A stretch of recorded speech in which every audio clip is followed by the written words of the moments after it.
மதுரை மாவட்டத்தில் நடைபெறவுள்ள ஜல்லிக்கட்டு போட்டிகளில் பங்கேற்க ஆன்லைன் முன்பதிவு இன்று முதல் தொடங்குகிறது.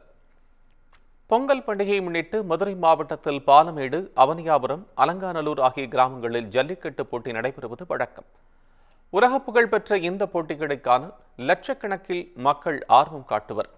இந்நிலையில் மதுரை மாவட்டம் அவனியாபுரத்தில் வரும் 14ஆம் தேதியும், பாலமேட்டில் 15ஆம் தேதியும், அலங்காநல்லூரில் 16ஆம் தேதியும் ஜல்லிக்கட்டு போட்டிகள் நடைபெறவுள்ளதாக அறிவிக்கப்பட்டுள்ளது. அதன்படி மதுரையில் நடைபெறவுள்ள ஜல்லிக்கட்டில் பங்கேற்கவுள்ள காளைகள் மற்றும் மாடுபிடி வீரர்களுக்கான முன்பதிவு இன்று தொடங்குகிறது.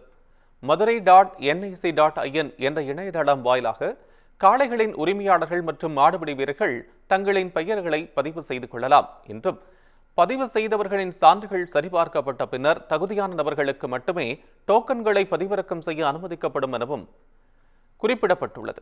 மேலும் இன்று மாலை 5 மணிக்கு தொடங்கும் இந்த ஆன்லைன் முன்பதிவு நாளை மாலை 5 மணிக்கு நிறைவடையும் என தெரிவிக்கப்பட்டுள்ளது.